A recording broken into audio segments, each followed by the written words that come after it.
केसरिया से मन जोगी हुआ रे, दिल झूमे देखो मतवारा हुआ रे, केसरिया से मन जोगी हुआ। हर पल मनाओ केसरी त्योहार। विमल, बोलो जुबान केसरी।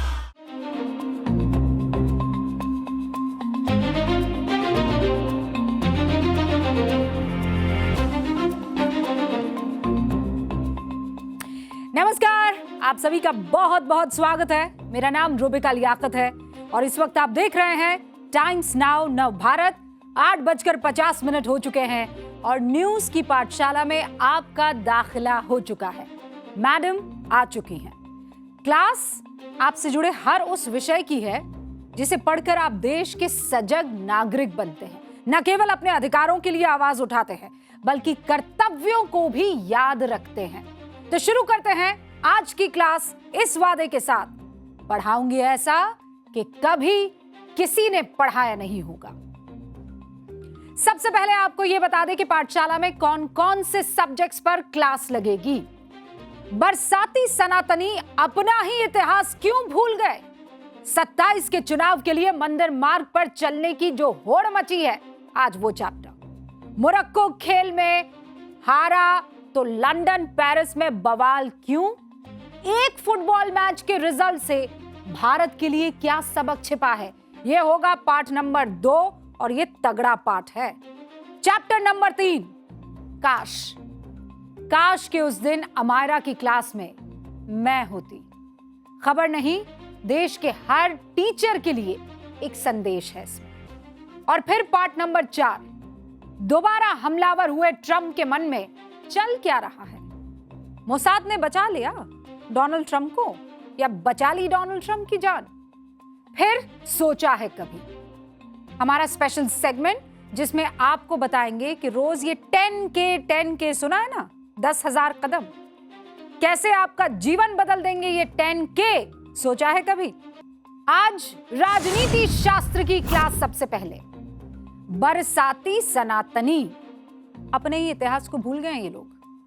27 के चुनाव के लिए मंदिर मार्ग पर जो होड़ मची हुई है ना कि हम चल जाए इस मार्ग पर, आज इसी की चर्चा। तो इस वक्त जबकि पाठशाला की घंटी बज चुकी है, देश के कई इलाकों में बरसात का असर है। जानते हैं आप लोग, आपने महसूस किया होगा, बारिश का मौसम है और बारिश के मौसम में अक्सर जीव जंतुओं की आवाज आपको भी सुनाई देने लगती होगी, है ना। अलग अलग किस्म के जीव जंतु सुनाई देने पड़ते हैं। हाँ, रहीम ने लिखा है, पावस देखी रहीम मन, कोयल साधे मौन, अब दादुर वक्ता भय, हमको पूछत कौन। पाठशाला में आज ये दोहा भला क्यों बताइए, खास वजह होगी तभी ना। रहीम के इस दोहे का मतलब बताऊं क्या है।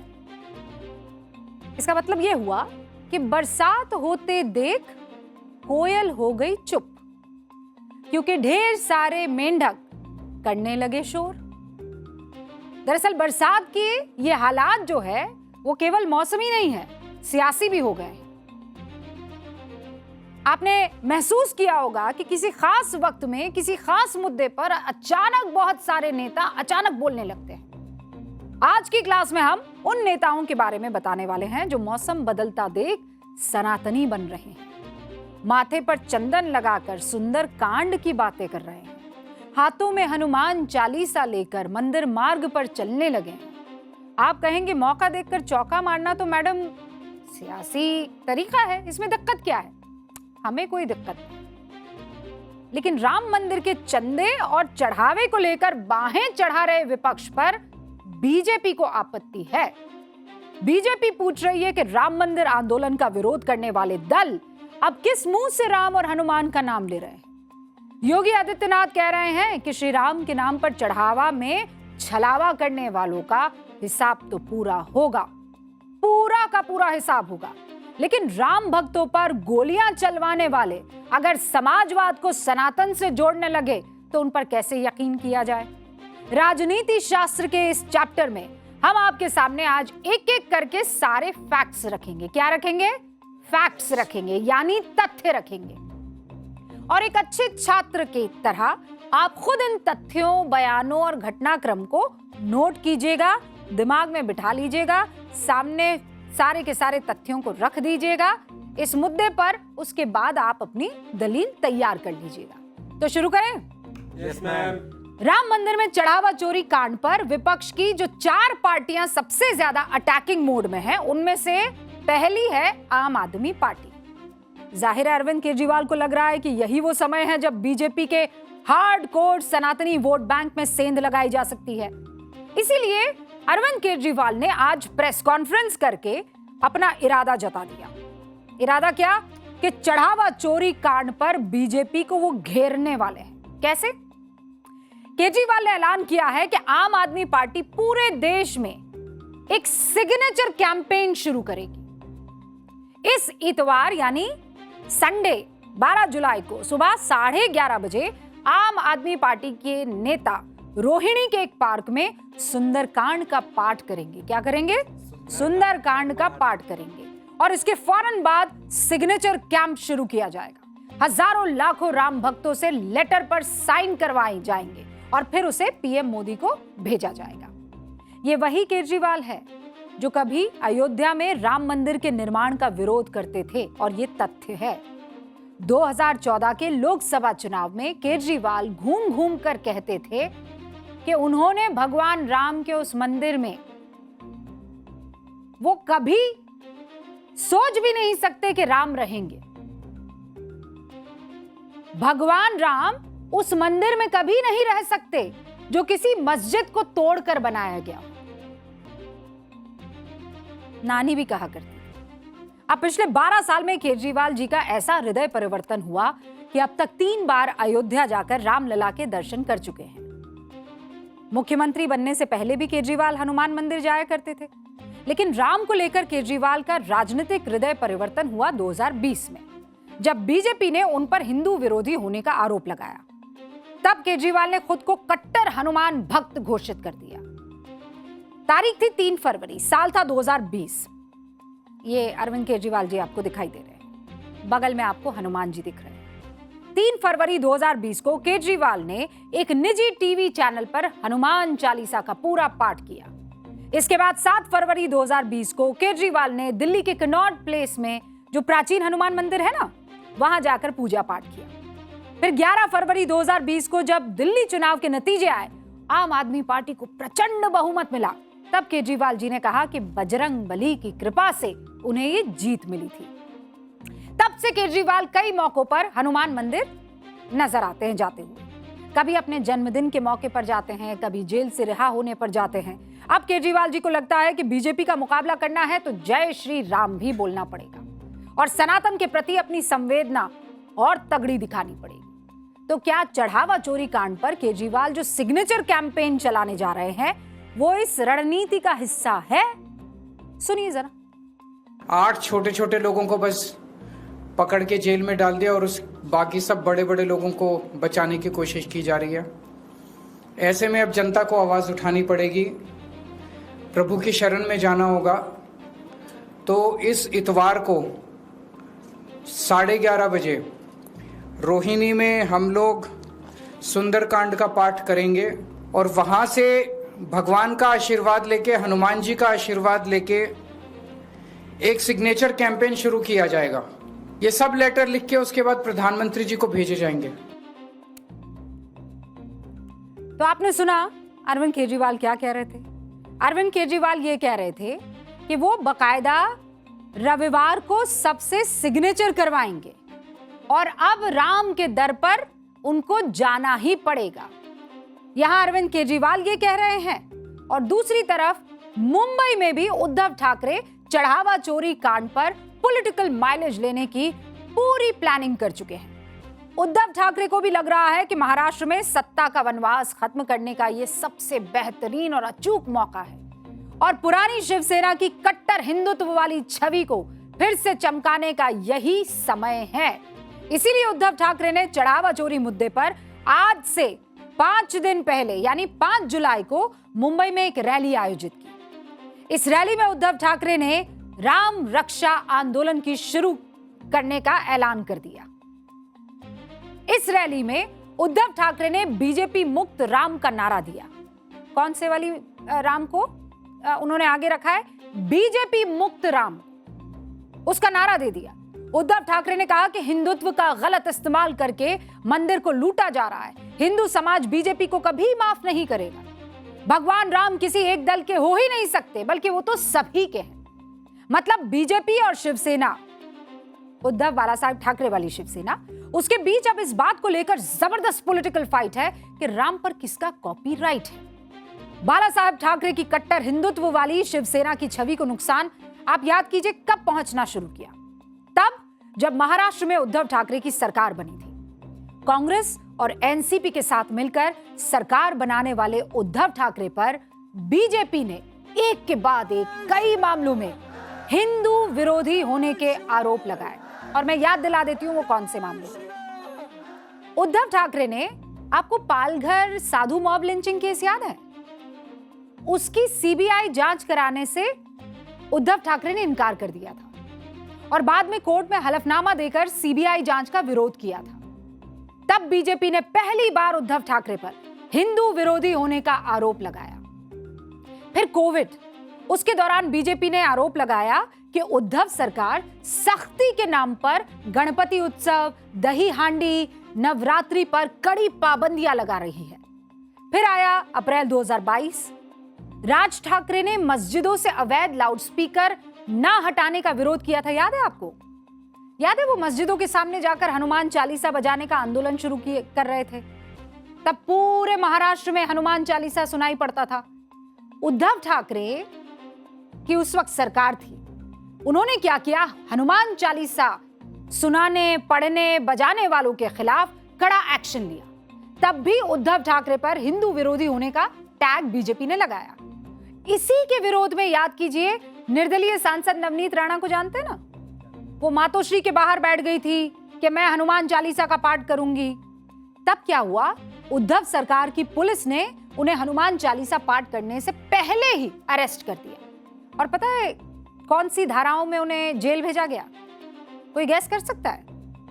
धाराएं थी राजद्रोह जैसी गंभीर धाराएं, वो लगाकर इनको जेल भेजा गया। उस वक्त नवनीत राणा ने उद्धव ठाकरे को हनुमान चालीसा पढ़ने का चैलेंज दिया था। तब उद्धव ने हनुमान चालीसा नहीं पढ़ी थी, बल्कि नवनीत को जेल उल्टा भिजवा दिया था। लेकिन अब वही उद्धव ठाकरे हैं जो खुद हजारों की भीड़ के सामने खड़े होकर लाउड स्पीकर पर हनुमान चालीसा का पाठ कर रहे हैं, राम रक्षा का पाठ कर रहे हैं। उनके हाथ में हनुमान चालीसा है इस समय। उद्धव ठाकरे के इस सनातन प्रेम पर बीजेपी ने गजब की चुटकी ली है। महाराष्ट्र के सीएम देवेंद्र फडणवीस कह रहे हैं, उद्धव को आखिरकार भगवान राम की याद आ ही गई। हमारी तो बस यही इच्छा थी कि उन्हें राम की याद आ जाए, क्योंकि वो राम के रास्ते से भटक गए थे। सुनिए।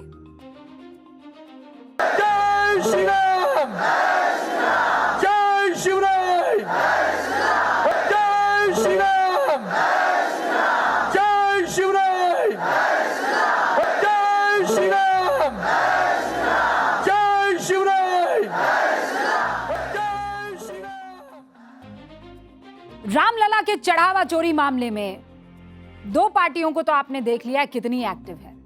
अब तीसरा नंबर अखिलेश यादव जी का, वो भी पूरी शिद्दत से राजनीतिक अवसर इसमें तलाश रहे हैं। अखिलेश यादव ने रामलला और राम भक्तों के प्रति इतनी चिंता कभी नहीं जताई और ना ही दिखाई, जितनी कि वो चढ़ावा चोरी कांड के सामने आने के बाद से दिखा रहे हैं। अखिलेश यादव दिन रात बीजेपी को कोस रहे हैं, बीजेपी पर चढ़ावा चोरी के आरोप लगा रहे हैं, बड़े लोगों को बचाने के भी वो आरोप लगा रहे हैं। लेकिन अखिलेश यादव की बात को बीजेपी कह रही है हम गंभीरता से नहीं लेते। उल्टा बीजेपी अखिलेश यादव को बार बार ये याद दिला रही है कि जिस समाजवाद का संविधान राम भक्तों के खून से लिखा गया हो, उस पार्टी को राम के मामले में बोलने का कोई अधिकार नहीं। इसीलिए बीजेपी और राम भक्त अखिलेश यादव से कुछ पूछ रहे हैं। क्या पूछ रहे हैं? पूछ रहे हैं क्या अखिलेश यादव अयोध्या में रामलला के प्राकट्य को मानते हैं? क्या अखिलेश यादव कभी भी रामलला के दर्शन करने अयोध्या गए? क्या अखिलेश यादव ने सीएम रहते किसी भी मंदिर का जीर्णोद्धार कराया? क्या अखिलेश यादव सीएम रहते कभी भी मथुरा या अयोध्या दर्शन करने गए? और क्या अखिलेश यादव ने कभी माना कि मुलायम सरकार में राम भक्तों पर गोली चलाने का फैसला गलत था, गलत था, गलत था? अखिलेश यादव के पास भले ही इन सवालों के जवाब ना हो या फिर वो देना नहीं चाहते हो, लेकिन वो 2027 में यूपी का चुनाव कट्टर सनातनी बनकर लड़ना चाहते हैं। और इसीलिए अखिलेश यादव ने कल एक पोस्ट किया और उसमें लिखा, सनातन ही समाजवाद है। क्या लिखा उन्होंने? सनातन ही समाजवाद है। और आज देखिए, लखनऊ में एक पोस्टर भी लग गया जिसमें सबसे ऊपर लिखा है कि जो सनातन है वही समाजवाद है।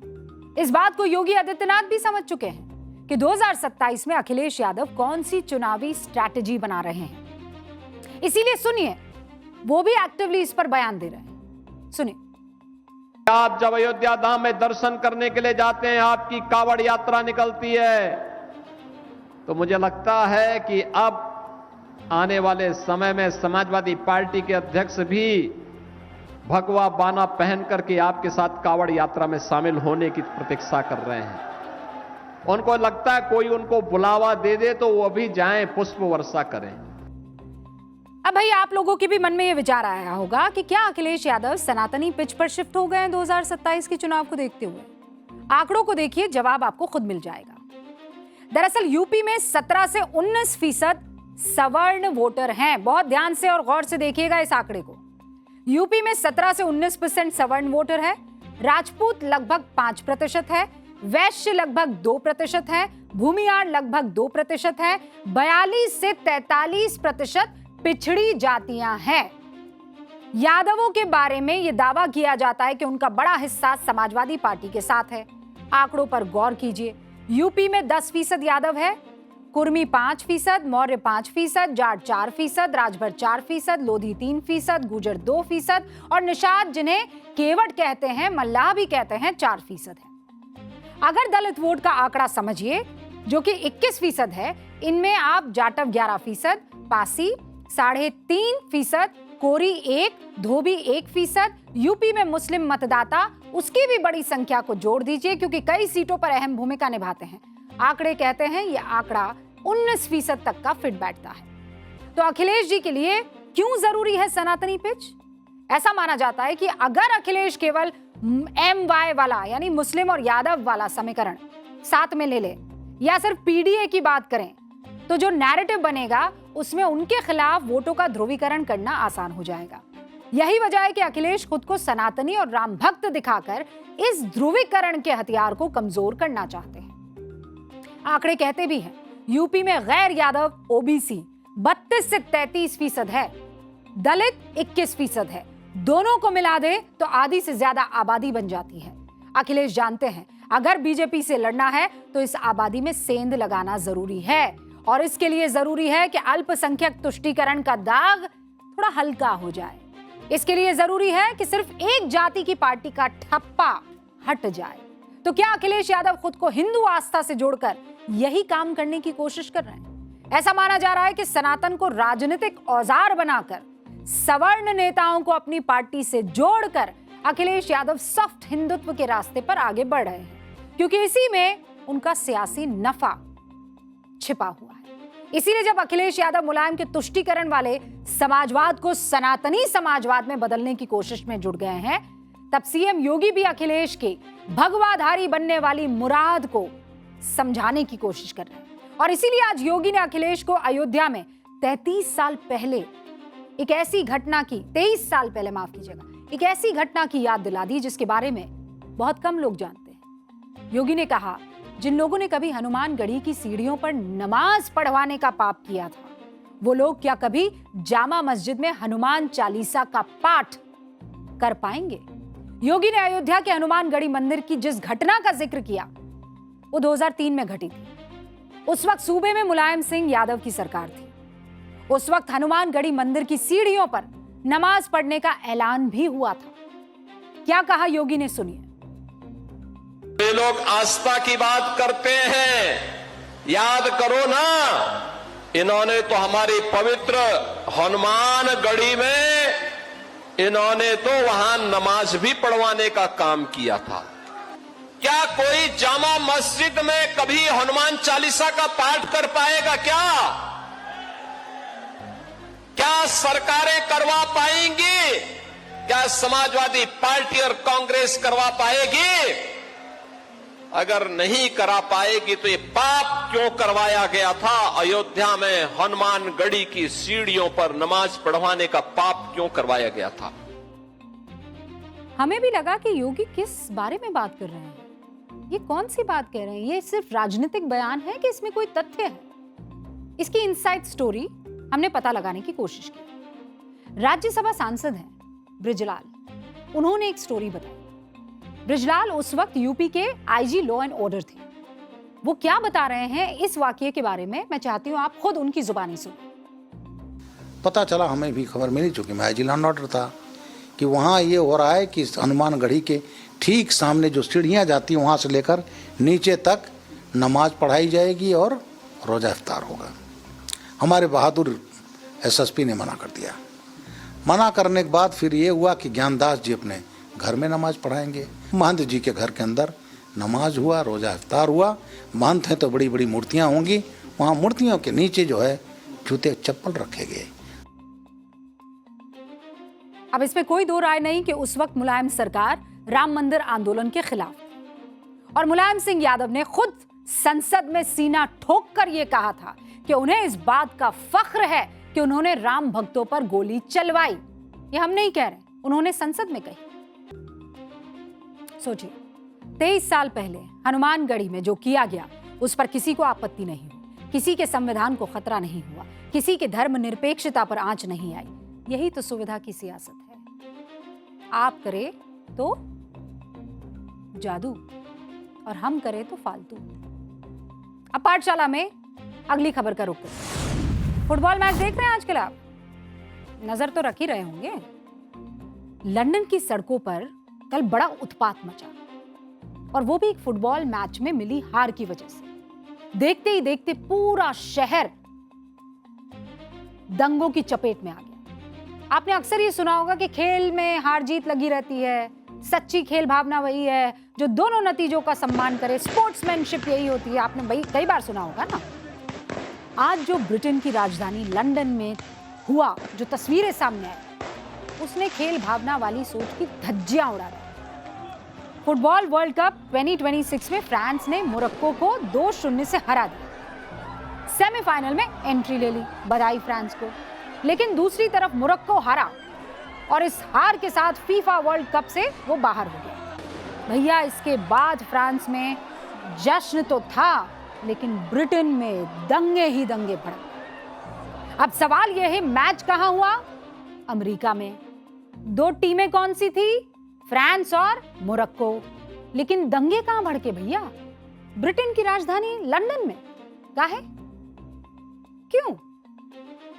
लंदन में रहने वाले मोरक्को के लोग भारी तादाद में सड़कों पर निकल आए। वो तस्वीर साथ में चल रही। कुछ देर बाद हार की बौखलाहट, पहले तो गुस्सा था, हिंसा में तब्दील हो।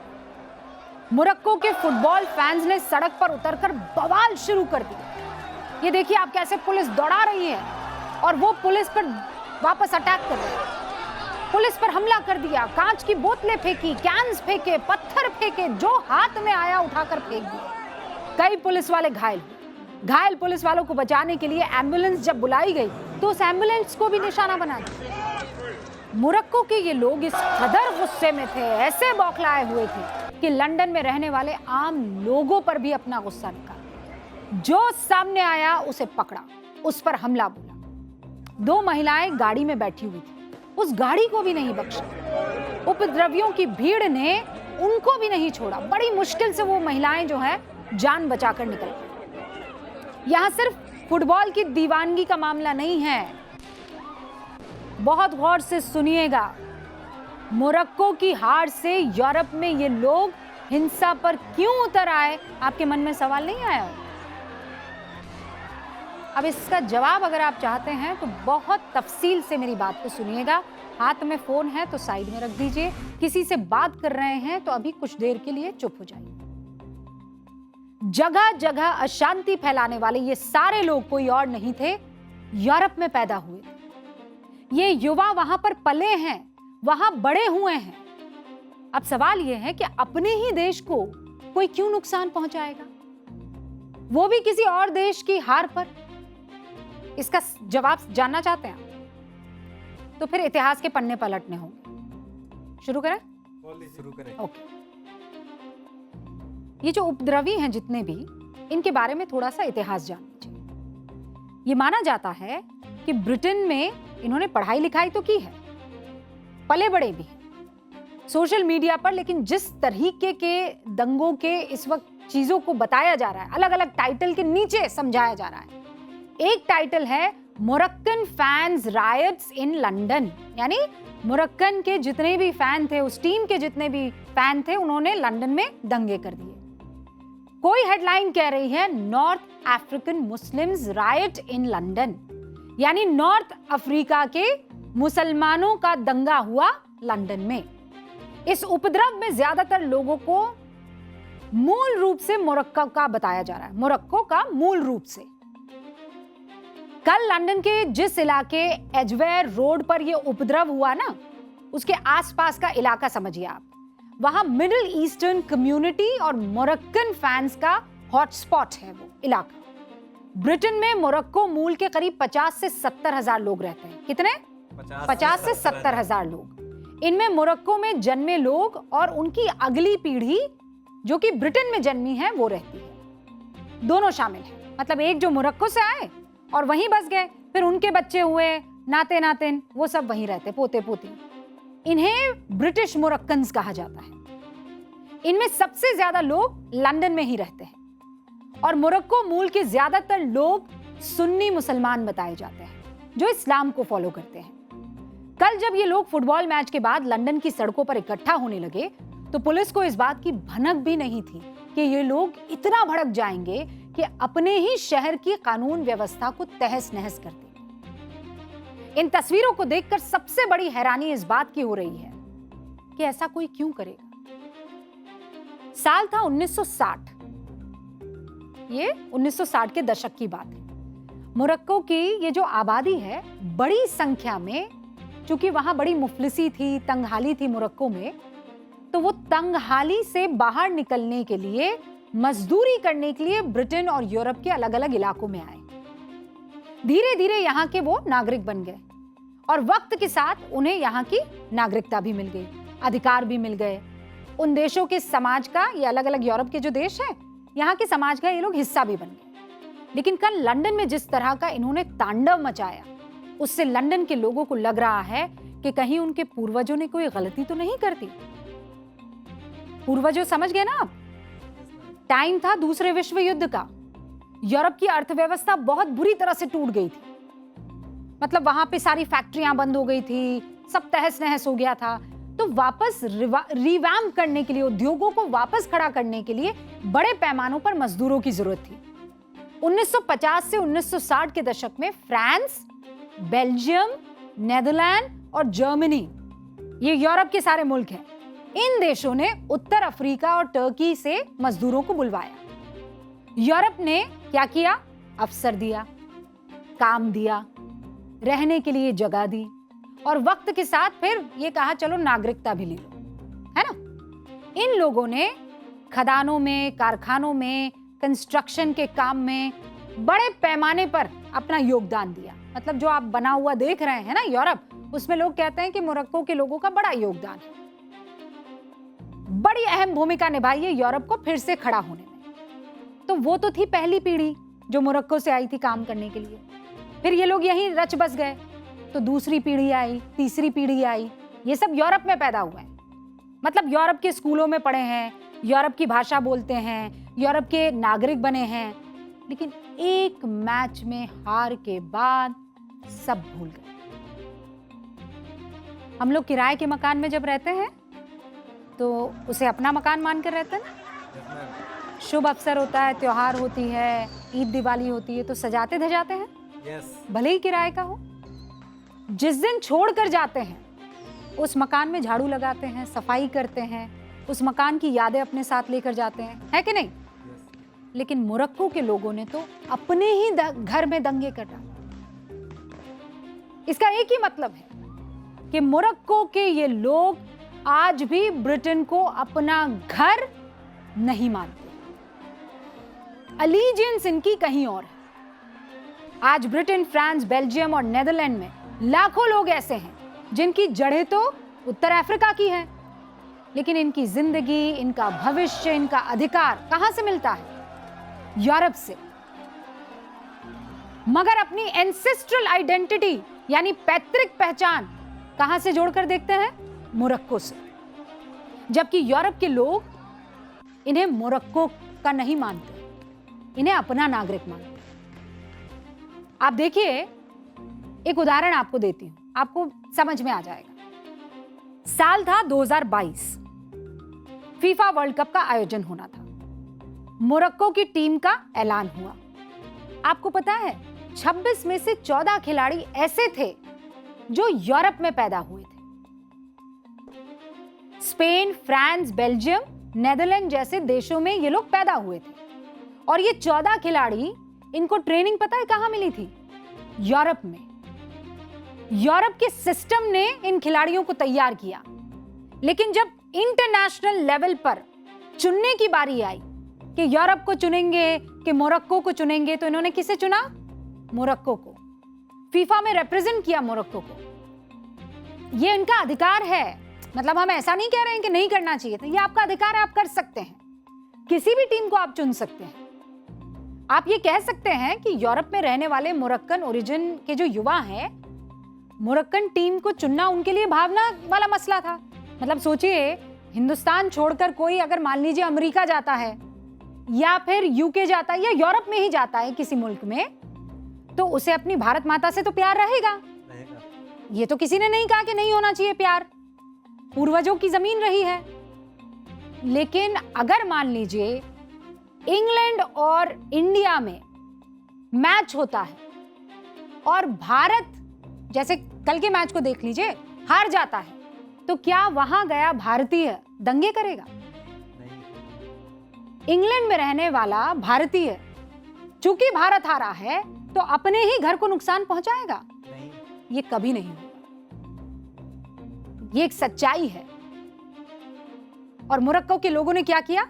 सफलता यूरोप की तरफ से मिली, भूमिका निर्णायक रही। लेकिन सबसे बड़ा मुद्दा क्या बन गया?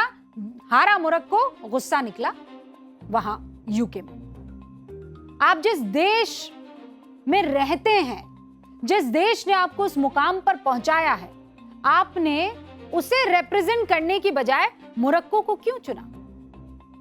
और यह मुद्दा तब बन जाता है जब आप मोरक्को के फ्रांस से हार जाने पर अपनी ही जन्मभूमि को नुकसान पहुंचाने लगते हैं। आप एक सेकंड नहीं लगाते हैं।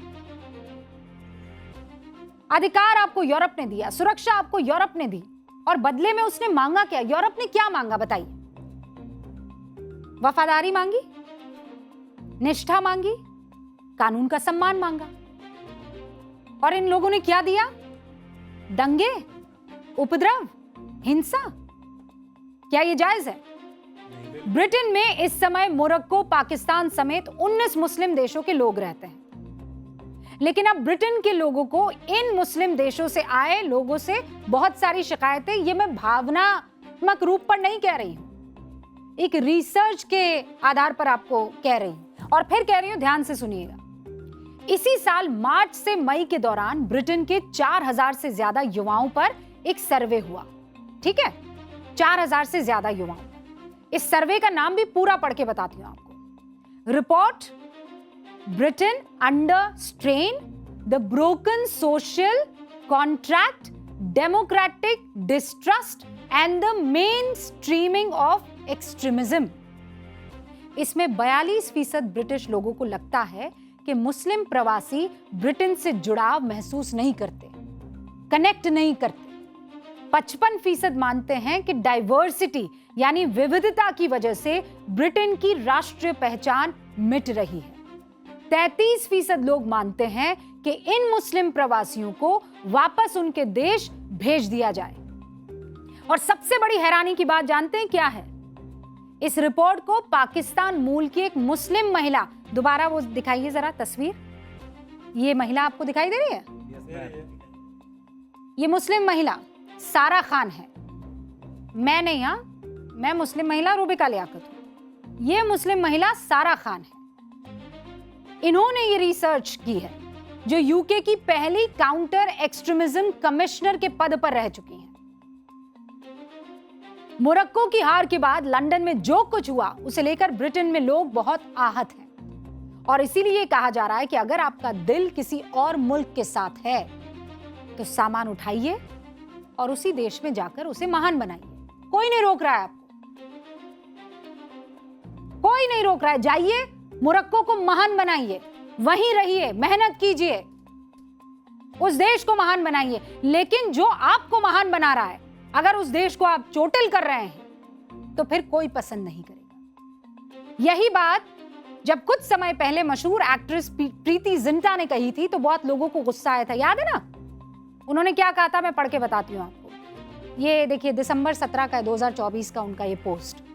Support the country you live in और live in the country you support. Hindi करूं?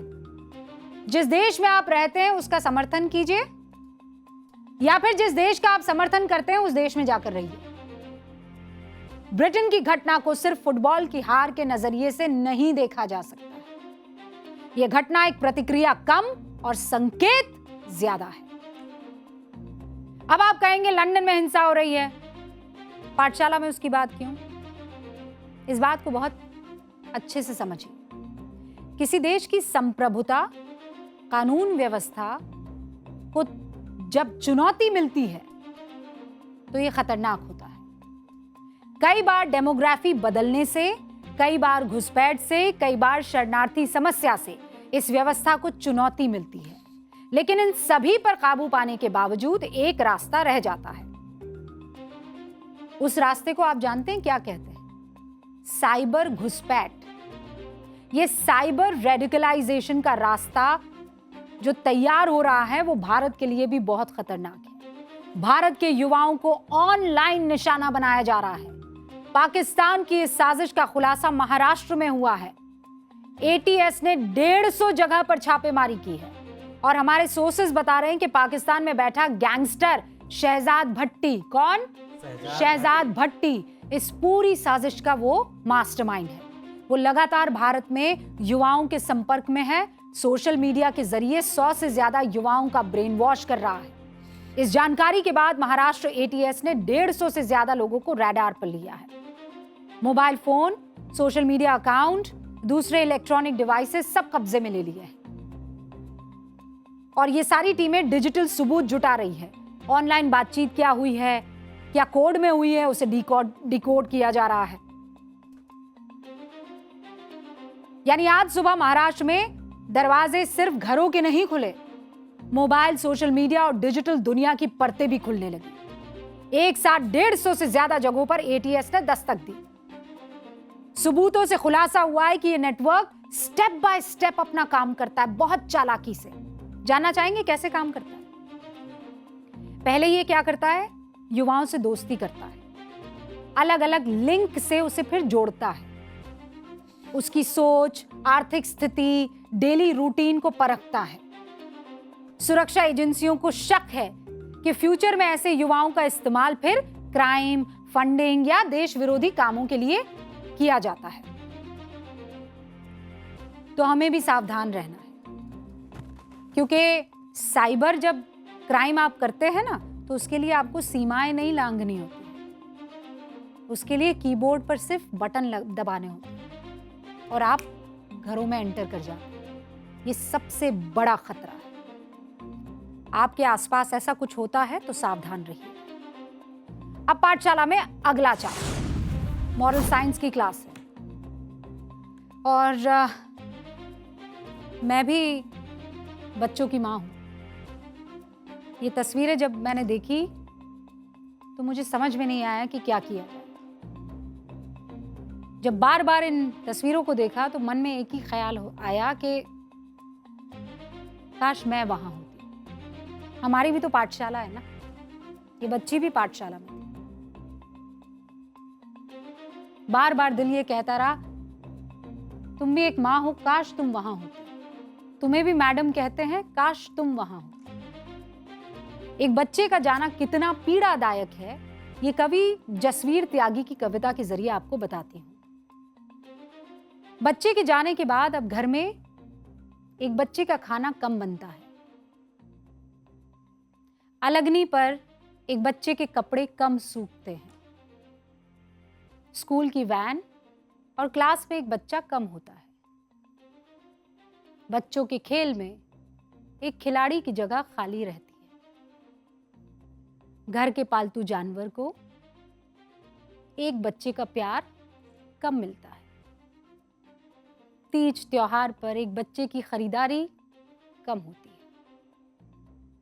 एक बच्चे के हिस्से की धरती, आसमान, पेड़, फूल, हंसी, खुशी, शब्द, चुप्पी, प्यार, तकरार कम होते हैं। सारी कम चीजों के बाद एक बच्ची की याद अधिक आती है। एक बच्चे का इंतजार ज्यादा होता है। इन 3 परिवारों को भी उसी एक बच्चे का सबसे ज्यादा इंतजार है, सबसे ज्यादा याद आ रही है। जयपुर की 9 साल की अमायरा, बेंगलुरु की 8वीं में पढ़ने वाली मधुश्री और बेंगलुरु का ही 12 साल का गुरुकिरण। ये तीनों बच्चे अब इस दुनिया में नहीं है और इनकी मौत का कारण उसी सिस्टम, उसी स्कूल और उन्हीं टीचर्स को बताया जा रहा है जिनके हवाले आपने अपने बच्चों को छोड़ा है, ये सोचकर कि जब वो स्कूल में अपने टीचर के साथ होंगे तो सुरक्षित होंगे, वो बेखौफ होंगे, वो बिना हिचके अपनी बात रख पाएंगे, वो सीखेंगे और संभलेंगे। लेकिन शिक्षा के इसी सिस्टम से आज इन 3 परिवारों को ऐसी चोट मिली है जो जीवन में कभी नहीं भर पाएगी। कबीर दास का ये दोहा हमने हर टीचर डे पर गाया है, आपने भी गाया होगा। गुरु गोविंद दो खड़े काके लागू पाए, बलिहारी गुरु आपने गोविंद दियो बताए। गुरु का स्थान ईश्वर से भी ऊपर बताया गया है और मैं भी ये बात मानती हूं। इस देश में जो 1 करोड़ से ज्यादा स्कूल के टीचर्स हैं, वो बहुत ही मेहनत, बहुत ही ईमानदारी से हमारे बच्चों और इस देश के भविष्य को तराशते हैं। आज भी किसी टीचर के आगे जब हम अपनी बात रखते हैं तो सर झुका देते हैं, क्योंकि उनका कद हम बहुत ऊंचा मानते हैं। लेकिन इन सब के बावजूद जब ऐसे मामले आते हैं तो दिल को चीर कर रख देते हैं। जब एक बच्ची इसलिए अपनी जान देती है क्योंकि आरोप के मुताबिक 20 रुपए फाइन और होमवर्क ना करने के लिए टीचर परेशान करते हैं, स्कूल से निकालने की धमकी देते हैं। उस बच्ची के दिमाग में उस वक्त क्या चल रहा होगा, आपने सोचा है? मरने से पहले उसने ये लिख दिया कि मैं इस धरती पर रहने के लायक नहीं हूं। सीना छलनी हो जाता है जब बेंगलुरु के एक 6ठी में पढ़ने वाले बच्चे के बारे में यह खबर आती है कि उसके ही पीटी टीचर ने उसे इतना मारा कि वो बच्चा मर गया। परिवार का आरोप है कि बच्चे की हत्या हुई है। और फिर 9 साल की जयपुर की अमायरा, उफ, जो बुलिंग से इतनी परेशान हो गई, 8 महीने पहले स्कूल की 4थी मंजिल से कूदकर वो जान दे देती है और अब जाकर इस मामले में चार्जशीट दाखिल होती है। ये वीडियो, जैसा मैं आपको पहले बता रही थी, जितनी बार देखती हूं उतनी बार ये वीडियो मुझे परेशान करता है और हर मां को हर टीचर को ये वीडियो परेशान करेगा। जितनी बार मैं इसके बारे में सोचती हूं, मेरा दिल भारी हो जाता है। पिछले 2 दिनों से मैं इस घटना के बारे में और सीसीटीवी की इन तस्वीरों के बारे में सोच रही हूं और खुद से पूछ रही हूं कि 1 नवंबर 2025 को, उस रोज मैं उस बच्ची के साथ अगर होती तो शायद उसे कुछ समझा पाती। काश अमायरा, काश उस दिन मैं वहां होती तुम्हारे साथ।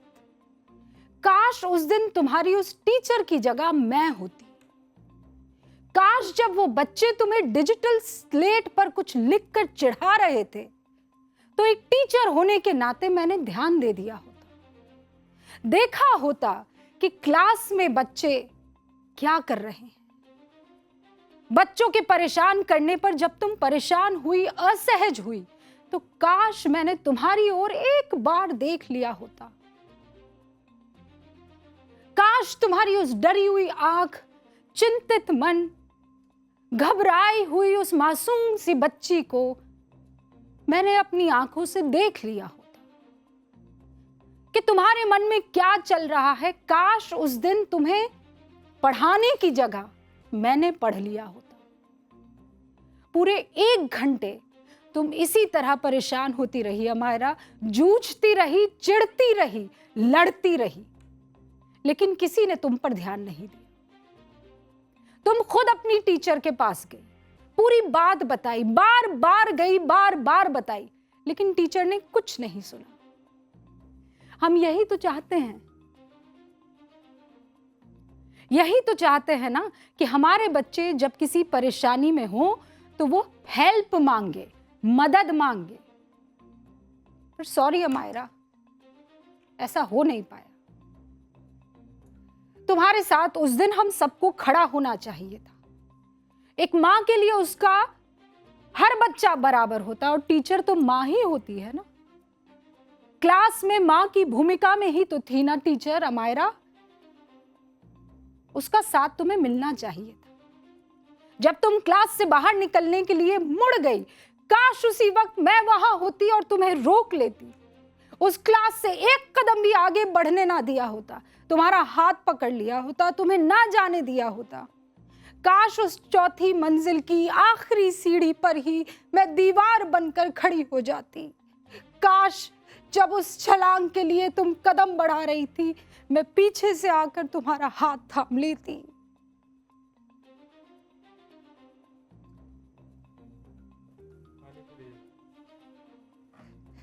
लेकिन हकीकत यह है कि सिर्फ काश है। किसी की रूह को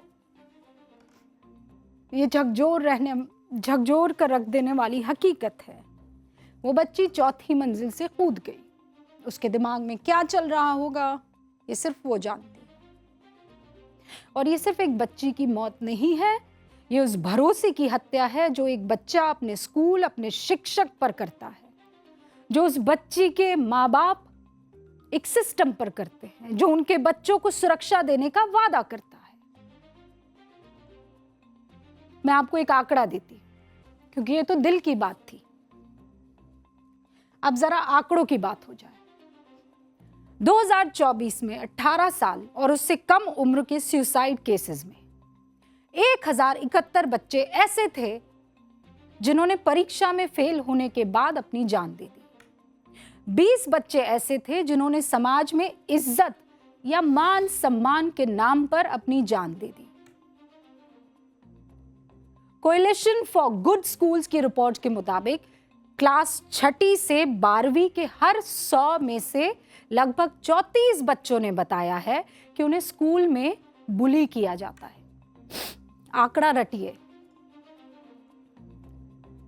6ठी से 12वीं के हर 100 में से लगभग 34 बच्चों ने यह बताया है कि उन्हें स्कूल में बुली किया जाता है।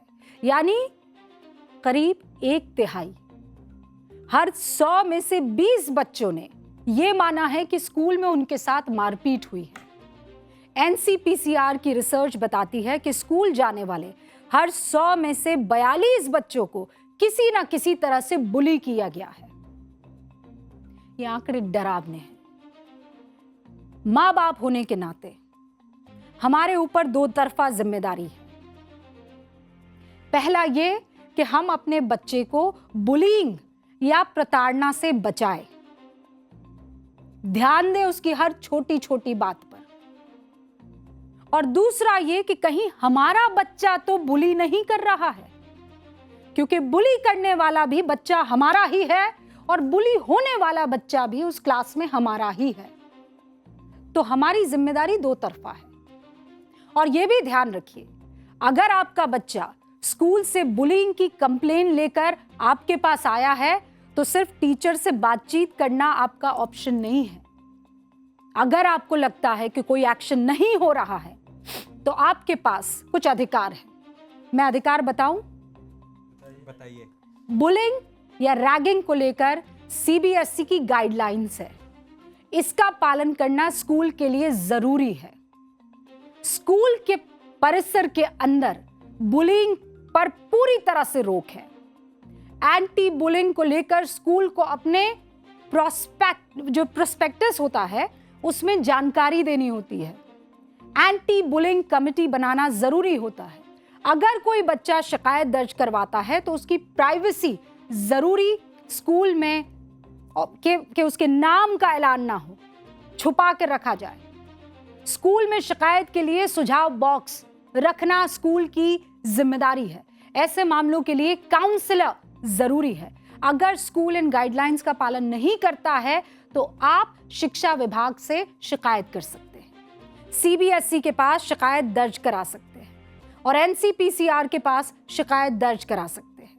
गंभीर मामलों में अगर दोषी पाया जाता है स्कूल तो उसकी मान्यता तक रद्द हो सकती है। माँ बाप खुद को इस खौफनाक मंजर से बचाए। अपने बच्चों की सुरक्षा, उसकी खुशी को स्कूलों, समाज या सरकार के भरोसे मत छोड़िए। अपने बच्चों को मजबूत बनाना भी आपकी जिम्मेदारी है। उसे ये बताना कि चाहे कुछ हो जाए, तुम सबसे प्यारे हो, तुम सबसे मजबूत हो, तुम जैसे भी हो, मेरे बच्चे हो।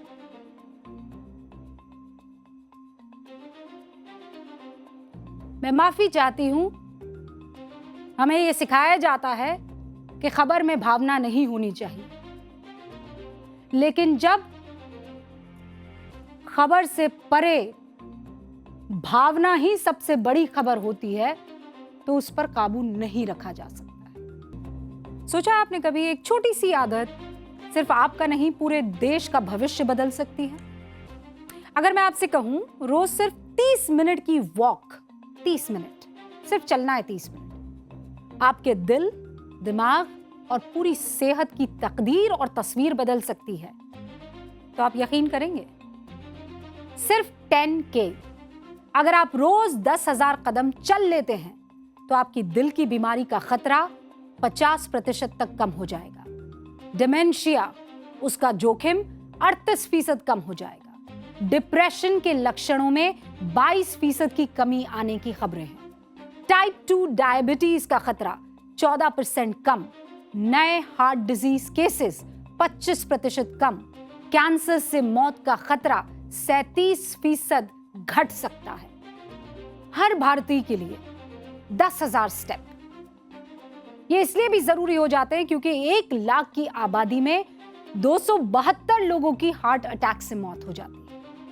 2012 से 2030 तक हमारे देश में दिल की बीमारियों पर लगभग $2.25 ट्रिलियन यानी 186 लाख करोड़ रुपए का खर्च होने का अनुमान है। याद रखिए, दवा, डॉक्टर, अस्पताल की जरूरत बाद में पड़ती है, लेकिन अच्छी सेहत की शुरुआत हर दिन सिर्फ 10,000 कदमों से हो जाती है, क्योंकि छोटे छोटे कदम ही लंबी और स्वस्थ जिंदगी की सबसे बड़ी दौलत है। बदलाव दूसरों से नहीं, खुद से शुरू होता है। सोचा है कभी? घंटी बज गई है, मुझे इजाजत दीजिए।